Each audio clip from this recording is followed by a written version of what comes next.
Why, good morning.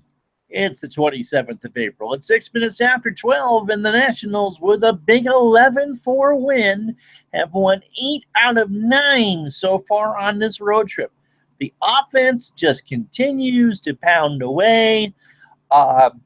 Weird outing from Tanner Roark, which we'll get to in a minute. Good outing from Matt Grace, and some improvement in Blake Trinan. I think they tried to Justy Baker tried to stretch him out for one too many batters, but ended up giving up 2 earned runs. But overall, 11-4 the final score.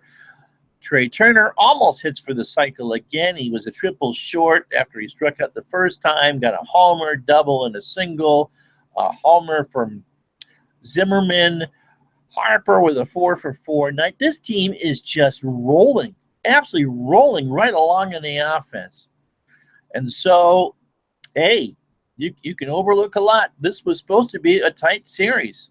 The Nationals had the best record in baseball coming into it. And when we started, the Rockies were only a half game behind and won Monday night. But the last 2 games, the Nationals have scored umpteen million runs. So seriously, what, 28 and 18 innings or something like that? Just unbelievable. So they get the win. Let's go through the numbers. 11 runs tonight. No, so it's 25 in the last 2 games. 11 runs on 14 hits and no errors. Colorado, a rocky outing for them defensively. 4 runs on 8 hits. Most of that damage was off of Tanner Roark and 3 errors. But Roark, he goes 5 and gets his 3rd win of the year. He's 3-0. Tyler Chatwood, not a good night for him. He goes to 2 and 3.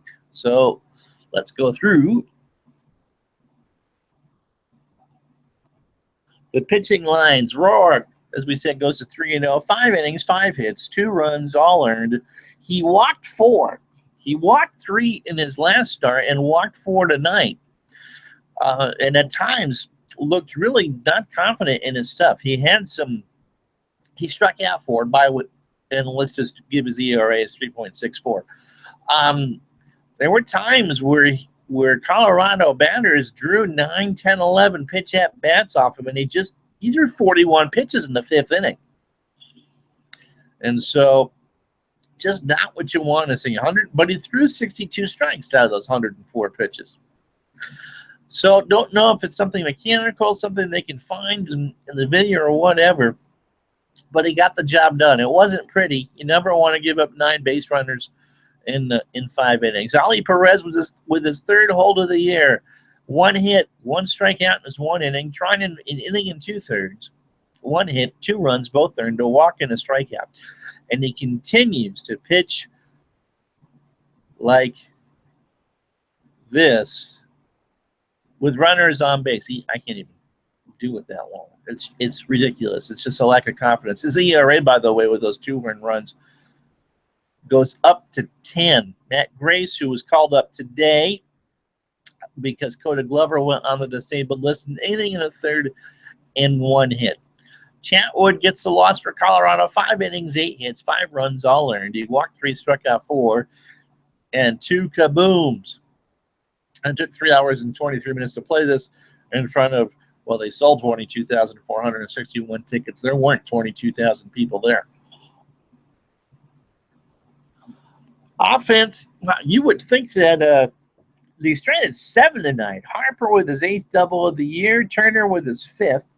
Turner with his 2nd homer of the year, a 5th inning solo shot off of Chatwood. Zimmerman with his 8th of the year, a 5th inning 2-run shot off of Chatwood. And Murphy with his 4th of the year, a 3-run bomb off of Rusin. So Eaton now has got 2 RBIs tonight for 11. Turner has 11, which is amazing since he missed 10 days. Zimmerman's 3 gives him 21 for the year. Murphy's 3 gives him 22. And Harper's home run gives him 22. Going 3 for 5 tonight, Zimmerman's batting average is now 387. His OPS is 1239. Murphy, 2 for 5 tonight. His average is now at 330.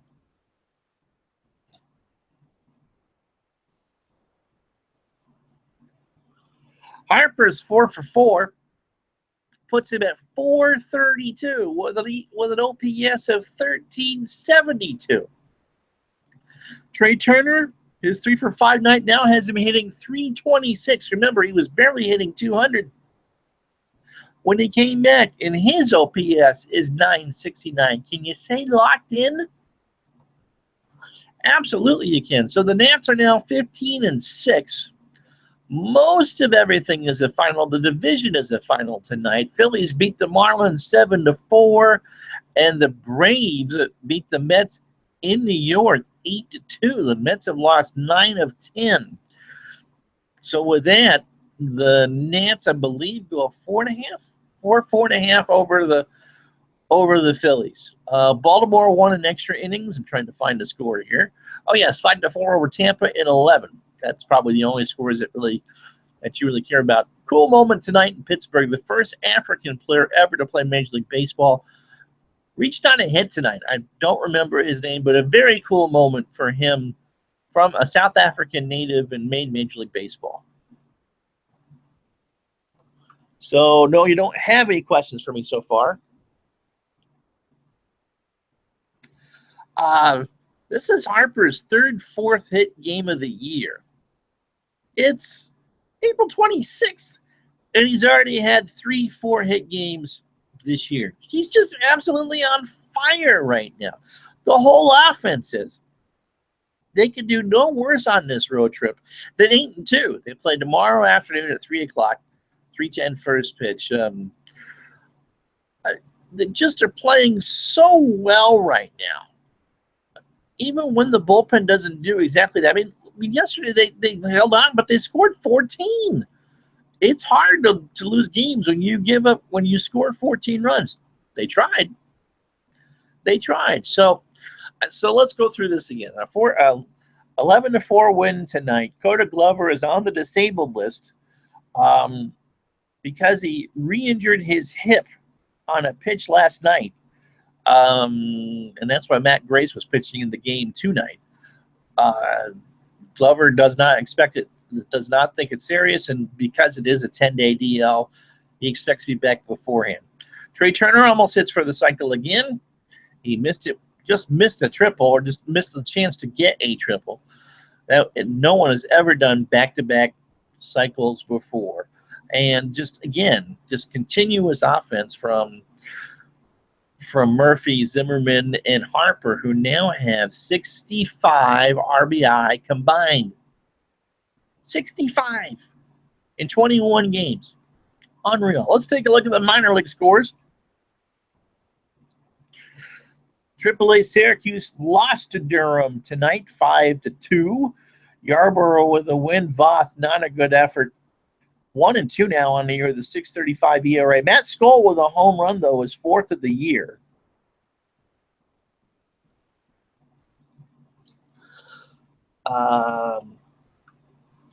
Syracuse held to 6 hits, both 4 2/3 innings, 5 hits, 3 runs, all earned. He walked 5.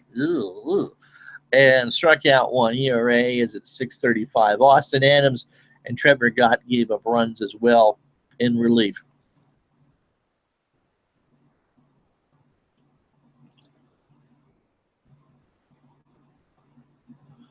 As we wait for things to reload, Eric Fetty took a loss today in Double-A as Reading beat Harrisburg 4-2. He's now 1-2 on the year with a 1.80 ERA. Drew Ward with the second homer of the year. Fetty had a good line, though. Can't have everything open at the same time.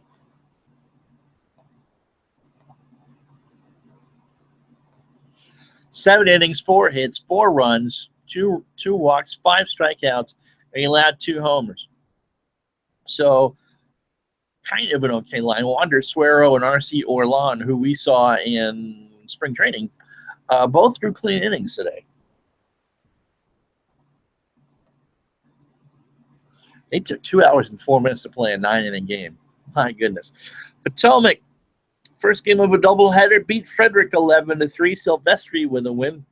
He goes to 3-0 with a 3.97 ERA. Gutierrez, Sagdahl, and Davidson with apparent homers for Davidson. So all the power with Potomac. Hagerstown in a doubleheader. They lost the first game to Kannapolis 1-0. Both teams had 2 hits. Dane Dunning with a tremendous outing for Kannapolis, the former Washington Nationals first-round pick. Second game, Hagerstown split the doubleheader with a 4-1 win. Mills with the win. He goes to 3-1. And someone else by the name of Mills gets the save. But you can't save your own wins.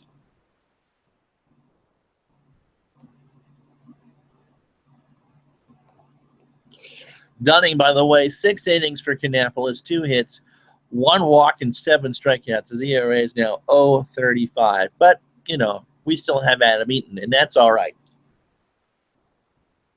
So that's the minor league scoreboard and the major league scoreboard. So once again, before we go, we'll have some thoughts on this game and Rendon in the batting order for tomorrow. Before we say goodnight, I'd like to spare a thought for the ESPN baseball crews that were let go today as part of their layoffs.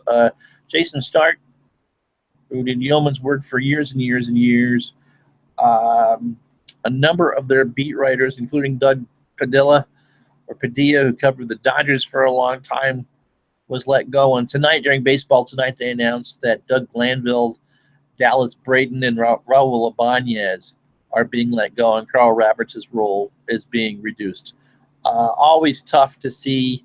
I mean, they're colleagues to the sense that we all cover a game that we love, and to see anyone suffer like that is just not fun. And so we're thinking of them and hoping that they all land on their feet relatively soon. That's it for us this morning. You can follow the website at District on Deck on Twitter. DistrictOnDeck.com is where you find us. Give us a like on Facebook and give this video a thumbs up and subscribe, because we love that. We do this for every game. So for Ricky Keeler, my co-editor, and the rest of the staff of District on Deck, I'm Ron Juckett. If no one has told you this yet, good morning. It's 20 after 12, and we hope that the rest of your morning goes well. Today, game tomorrow, 3 o'clock. I think I start the live coverage, but Ricky Keeler will take over when he gets in. And so for us at District on Deck, good night.